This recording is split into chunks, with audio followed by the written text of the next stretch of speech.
Parles-tu français? Hablas español? Parli italiano? If you've used Babbel, you would. Babbel's conversation-based techniques teaches you useful words and phrases to get you speaking quickly about the things you actually talk about in the real world. With lessons handcrafted by over 200 language experts and voiced by real native speakers, Babbel is like having a private tutor in your pocket. Start speaking with Babbel today. Get up to 55% off your Babbel subscription right now at babbel.com/Wondery. Spelled BABBEL.com/Wondery. Rules and restrictions may apply.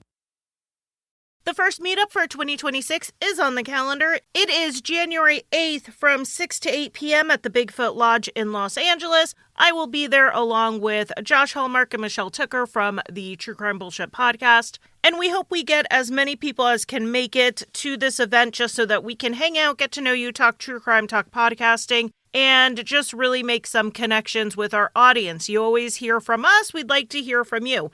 So again, that is January 8th. From 6 to 8 p.m. at the Bigfoot Lodge in Los Angeles, and I hope to see you there.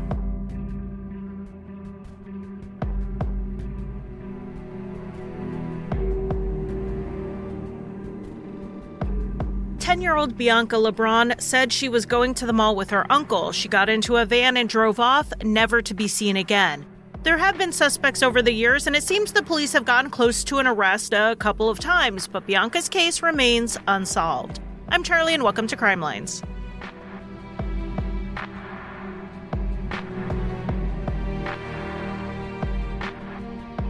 Hello, and welcome to today's 12 Days of Crimelines. We are on case number 8.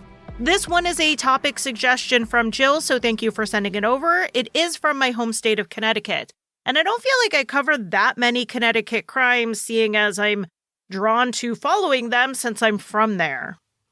Like with all of the 12 Days of Crimelines episode this year, we are talking about a missing person, so we're going to start there with Bianca Elaine Lebron, who was born in June of 1991 in Bridgeport, Connecticut.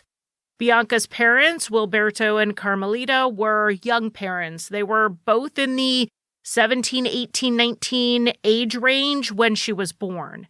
And according to the Connecticut Post, Wilberto was in jail when Bianca was born, and he and Carmelita split up shortly after. Both of them found new partners and had more children, so Bianca had a larger family of half-siblings and step-parents. It sounds like everyone was involved in her life, as were her grandparents and other extended family. This was a close-knit, big family. One reason they were so close was that Carmelita had 3 sisters and all of them worked, so the grandchildren were looked after by the grandparents pretty much every day. So for Bianca, in addition to her actual siblings, she also had all of these cousins who were like siblings to her because they were all growing up together. And this was great for Bianca because while she could be shy with strangers, as most children are, she was outgoing, confident, and definitely full of energy around the people she knew. She loved pop music and would sing and dance whenever she had the chance. Bianca attended school at Elias Howe in Bridgeport, which was walking distance from her grandparents' home. So she, her cousins, and her siblings who attended the same school would all head there together in the morning, and then they would walk home in the afternoon. So on November 7th, 2001, Bianca, who was a 10-year-old fifth grader, walked to school like always and waited outside the building with the other kids waiting on the doors to open and school to start. And while she was waiting outside, Bianca told some of her friends that her uncle was going to come to pick her up to take her to the mall to go shopping. Bianca loved going to the mall. Sometimes she would go to the Connecticut Post in Milford, which is where I grew up, or she would go to the Trumbull Mall, which is actually in the same town I went to high school. This is really a hyper-local case for anyone who grew up in the New Haven, Bridgeport area. So Bianca was, according to her friends, really excited for the shopping trip, and she suggested that a couple of them come with her. They all said no because when Bianca said her uncle was picking her up to take her to the mall, she meant that morning, and they were all about to head into school. They were not about to go somewhere without parental permission. Around 8:30 in the morning, Bianca left the line to go into school for the day and went over to a brown van. It's been described as an older model, two-tone brown and tan van with chrome trim and tinted windows. The van was in far from pristine condition and had some sanded down areas on the paint. People saw Bianca get into the van and drive away. They assumed this was her uncle taking her to the mall. By 4:30 that afternoon, Bianca's sister and cousins all arrived home after school without her. Her sister said she heard from others that Bianca had left school to go to the mall, but she didn't know if that was true or just a rumor. While Bianca had never skipped school before, she had gone to friends' houses after school without checking in or asking permission. Her dad also lived in Bridgeport at the time, and while he and Carmelita had a civil relationship, it's not really clear that they communicated really well. And since Bianca had some of that 10-year-old impulsiveness, the family initially assumed she went somewhere with another family member or a friend after school. So they waited a bit, and when they didn't hear from Bianca and she didn't come home, they started making calls to these various friends and family members and asked if she was with them. No one had seen her, so her mom called the police at 8:30 to report her missing. At the time, they thought Bianca had been missing for around 4 hours since she got out of school, but she had actually been missing for 12. After she left the school playground that morning, she never went back to school, and the school did not notify her parents that she was absent. As soon as these details hit the news, the school came under fire for the lack of security, and Bianca's teacher was suspended pending an investigation. I thought that sounded a little harsh at first. All they reported at the very beginning was that the teacher marked her tardy instead of absent, and I thought it was strange that they would go so far as to suspend him over what was a clerical error. But of course I kept reading. It took a minute for the full story to come out, but it turned out that Bianca wasn't, as I assumed, waiting outside of the school during unsupervised time. I know when I was a kid, if you got to school before the doors opened, you stood outside and you were only being supervised by whatever parents were there waiting with their kids. And those were normally the parents of much younger children. Otherwise, we just milled about. And with my own children now in 2025, the school tells us at the beginning of the year that the doors open at 8:30 and any child who arrives before that will not be supervised. So if Bianca was waiting outside the school to be let in, how was it the school's fault that she wandered off? It's because this particular school was providing supervision. Both Bianca's teacher and the assistant principal were outside. And according to what was reported in the papers, when Bianca left the line to go with her quote-unquote uncle, she told her teacher that's what she was doing. And he allowed her to go with someone who he did not recognize and did not verify had permission to take her from school. Almost all of the early reporting says that the teacher marked her tardy, maybe thinking she was planning to come back to school after she ran an errand with her uncle. But some sources say that he did mark her absent. But regardless of how it was marked, the front office was not notified about her absence immediately, and her parents were not notified.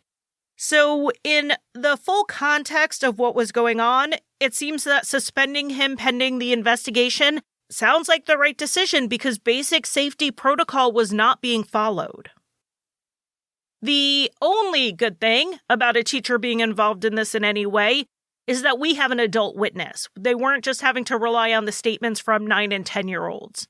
So the police were able to get a pretty good description of both the van, which I went over, and also the man driving it.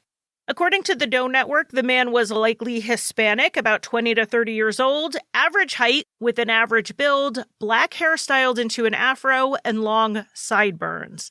He also had a prominent nose and scratches on both sides of his cheeks. He must have gone out of the van at some point because we also have a full description of his clothing as well. He was wearing a long-sleeve blue Gap pullover with the Gap logo on the front and down the sleeve. He was wearing FUBU jeans with Fat Albert on the right rear pocket and scuffed up brown Timberland boots. FUBU jeans, for those who are not familiar, are streetwear and they tend to be worn baggy. An early newspaper article said the man was sagging his pants. It's interesting that this man made no attempt to disguise himself or hide his identity from anyone. Unfortunately, no one recognized him. It is obvious Bianca knew this man because she referred to him as an uncle. And while some more current reports say that Bianca didn't have any uncles, I would argue she did. Her mother only had sisters, but some of those sisters had children, so they had partners or husbands, and Bianca may have considered them uncles.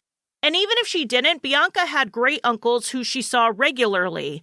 I know I have always referred to my great uncles just as my uncles. I even called my parents' cousins and close family friends uncle, so that word has a broad definition in a lot of families. So saying that Bianca had no uncles because her mother had no brothers isn't really in line with my experience growing up in the same area. All that to say, Bianca had uncles, but the family said none of them drove a van like the one described or wore clothes like the one seen. The police obviously followed up with all of the men the family identified as having an uncle-like relationship with Bianca, and they were either completely ruled out or at least mostly ruled out. It doesn't look like there was anyone that stood out to the family as suspicious early on. It was possible that this uncle was someone Bianca met without her family around, but it seemed unlikely. For starters, she was 10 and didn't do a lot without a family member right beside her. Also, she wasn't online. This was 2001, and her family did not have a home computer, and they were among the around 50% of Americans who were not connected to the internet yet. It seemed likely that whoever did this was someone known to the family, and tips came in, but they were not all helpful. The family did start getting crank calls, including one that was just the sound of a child crying, and then another that told them to show up at a warehouse or else they'd never see Bianca again. None of these calls have been linked to Bianca at all, and it seems like this was just a cruel prank someone was playing on the family. The police were busy running down more credible tips, including sightings of girls who looked like Bianca. They were also given a lead that Bianca had a quote-unquote boyfriend, but her family said they knew nothing about it. It turned out that this tip came from multiple people, and it looks like the police followed up on it as early as 3 weeks after Bianca disappeared, though the details were not made public for another year and a half.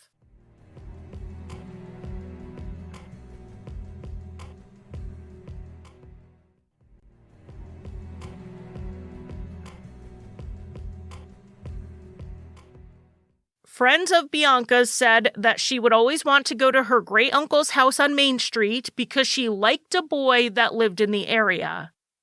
This uncle had a girlfriend who had an 18-year-old son named Jason.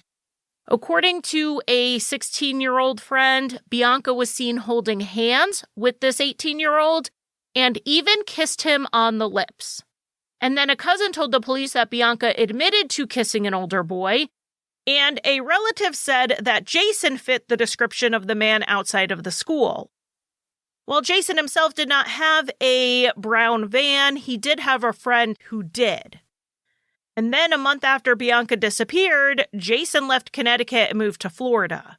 So in April of 2003, a year and a half after Bianca's disappearance, Jason's name and picture were publicized because the police wanted to talk to him. The address the FBI found for him was an old one, and he wasn't there when they went out there. This was their best bet to find him. Jason was initially described in the reporting as an acquaintance of Bianca's, but then later identified as her secret boyfriend. If you've listened to Crimelines before, I think you know what I'm going to say. My notes actually say she was 10 in all caps with multiple exclamation points next to it. And I am not a multiple exclamation point kind of person, but I was absolutely stunned that this continued to be reported on as a relationship and a secret boyfriend. At the time, Bianca was 10 years old. Jason was 18. If they had any type of relationship other than step-cousins or distant family, it was, at best, abuse. I want to be clear that Jason has denied any inappropriate behavior on his part towards Bianca, and he denied even knowing her more than in passing. And that might be possible. When his name and picture hit the papers, Bianca's mother said she didn't even know who he was, so it doesn't sound like he was a fully integrated member of the extended family. But I don't want to ignore or discredit the witnesses who said, yes, they did see him acting inappropriately towards Bianca, who was a prepubescent child who cannot have an older boyfriend who is 18 because that is called abuse. It is not called dating. Anyone old enough to drive cannot be considered a boyfriend of a 10-year-old. And I would hope that anyone covering this case in our slightly more enlightened time period would not refer to him as a boyfriend. A month after the first article ran about the police looking for Jason, a woman came forward and said that she knew him because he dated her friend. And her friend was so afraid of Jason that she said if anything happened to her, Jason did it. This woman was not the only one to see the articles about Jason. He saw them himself, and he did call the Bridgeport Police. They asked him to come to Connecticut for an interview, and he sounded like he might consider it, but then he never showed up or got back in contact. They ended up tracking the location of the call he made down to Fort Myers, Florida, and they issued a warrant for his arrest for forgery. What happened was that Jason had been brought into the Bridgeport Police Station in December of 2001, and one source said it was to be questioned in relation to Bianca's disappearance. While he was there, he was fingerprinted, but he used a different last name on the fingerprint card than his legal last name. The name he used was actually his mother's surname, so it's not like it was a full-blown out-of-nowhere alias. This really was the minorest of all minor crimes, but they needed an excuse to bring him back to Connecticut to question him in Bianca's case. We are talking about a missing little girl, so they were prepared to make a mountain out of a molehill if it got them what they needed. And it worked. In October of 2003, they arrested Jason in Florida, where he was living with his girlfriend, and extradited him to Bridgeport, holding him on a $100,000 bond. After questioning Jason and checking the timeline, the authorities said they did not have enough to hold him. It seems like he was between Florida and Connecticut in the early 2000s, and based on what was published in the Connecticut Post, he was arrested on a drug charge in Florida in October of 2000. He missed court, and then he was rearrested in November of the same year. According to his girlfriend at the time, he was in Connecticut over the summer of 2001, and that was the last time he ever saw Bianca. She went missing in November of 2001, and in December, he went in and signed the wrong name on a fingerprint card, but then we know he went right back to Florida because he ended up in jail for that drug conviction. But it's not clear in what has been released to the public if Jason was in Bridgeport in November of 2001 when Bianca disappeared, or if he was in Florida dealing with his charges there. Jason was released from custody, and he went back to his normal life.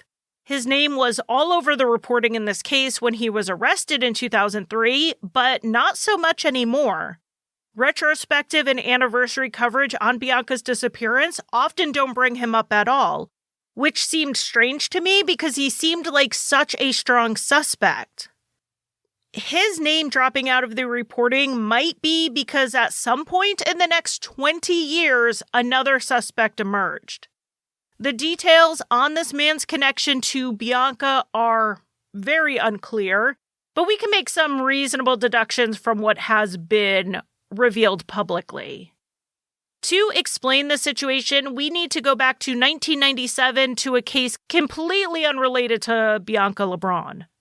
The man we're talking about, Luis Rivera, and his brother were arrested and charged with multiple counts of sexual assault against children ages 9 to 15, both boys and girls.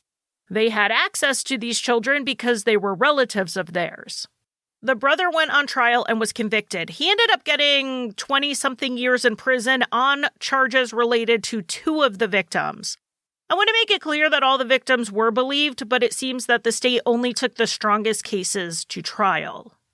Luis Rivera did not go to trial. He was instead given a plea deal, in part because the victim they were going to trial with did not want to testify, and she was struggling a lot in her healing. It's my understanding she was suicidal. To give her the best chance at literally surviving this ordeal, they let Luis plead down to 1 count of first-degree sexual assault and 1 count of risk of injury to a minor. Because of these reduced charges, he only got 8 years in prison. He had to serve 3 of them behind bars and 5 were suspended. Once he got credit for time served and you add in early release, he was a free man in November of 2001 when Bianca Lebron was kidnapped. At some point after his release from prison and after Bianca's disappearance, he moved to Puerto Rico. Then fast forward to 2022, and 3 people came forward, all in their 30s, to disclose that Luis had sexually abused them when they were children. The 3 victims were related to each other. They were described as cousins, and Luis Rivera was a family friend. The victims were all in Bianca's age range or family generation, like their birth years were all within about 4 years of her age. They were all under the age of 12 when the abuse took place between 1994 and 1996, and it sounds like it basically stopped because Luis was caught for abusing other children within his own family and sent to jail. We don't know if any of the victims were friends or relatives of Bianca, but it does seem like it's possible they were. There is an overlap between all of the cases that make me think that the police suspected Luis before his name became public in 2023. One of the victims who came forward in 2022 said that most of the abuse happened in Luis's home, but one time he took the victim to the men's bathroom at Seaside Park in Bridgeport and assaulted her there. That is the same place that he assaulted the other victim that led to his 1997 arrest. So he has a connection to that place in 2 cases he's been convicted in. And reading about Seaside Park coming up in this more current reporting on him made me go backwards in my newspapers.com archive search. I am not lying in my ad reads for them when I say I love their search features, particularly when you can search by date. The only thing that could make it better is if it word and clicked like a microfiche as you were searching. That's the sound that was playing in my head as I was scrolling back to something I remembered seeing. It was an article from back in 2009 related to Bianca's case. In the course of investigating another case, the police got information that Seaside Park was relevant in Bianca's disappearance. This tip was specific enough and credible enough that they went out there and spent 2 days digging along the shoreline on the west end of the park on the shore of Black Rock Harbor. Unfortunately, they didn't find anything. That was back in the summer of 2009.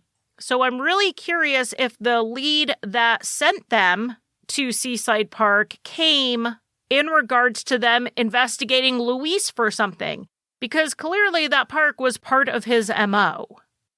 But you're probably wondering how this actually does connect to Bianca's case beyond just me making connections between a single park.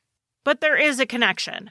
Luis pleaded guilty to the new charges in 2024, and this is where Bianca's name comes up for the first time. When he pleaded guilty, Bianca's family was in the courthouse wearing shirts with her picture on them, and her mother yelled, "Tell us what you did with Bianca. Tell us what you did with my baby."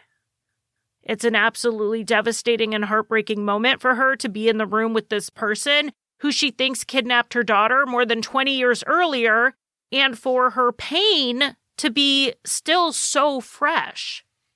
As for why the family believes he was involved, the only official statement we have from the police is that they were looking into Luis Rivera for the kidnapping of Bianca, but they had no probable cause to charge him. That is pretty much all they've said. Luis was 58 years old at the time of sentencing in October of 2024, And he was not getting a light sentence this time. He was given 50 years, with 25 of those years suspended only after he served the first 25 in prison. If he serves all of those 25 years behind bars, he will be 82 before he's released. The odds are he will be at least in his late 70s at the first chance of release, and given the life expectancy in prison, this is essentially a life sentence. If he was involved in what happened to Bianca and he has any conscience at all, he has little to lose from telling her family where she is and what happened. As of this recording in December of 2025, that is where the case stands. At the time of her disappearance, Bianca was a baby-faced 10-year-old standing just shy of 5 feet tall and weighing 115 pounds. She has brown hair and hazel eyes. She was last seen wearing a green and brown camouflage shirt, a dark denim jacket, khaki pants, and black boots. She has a small birthmark on her forehead, and DNA is available for matching. If you know anything, you can call the Bridgeport Police Department at 203-576-7671 or NCMEC at 1-800-THE-LOST.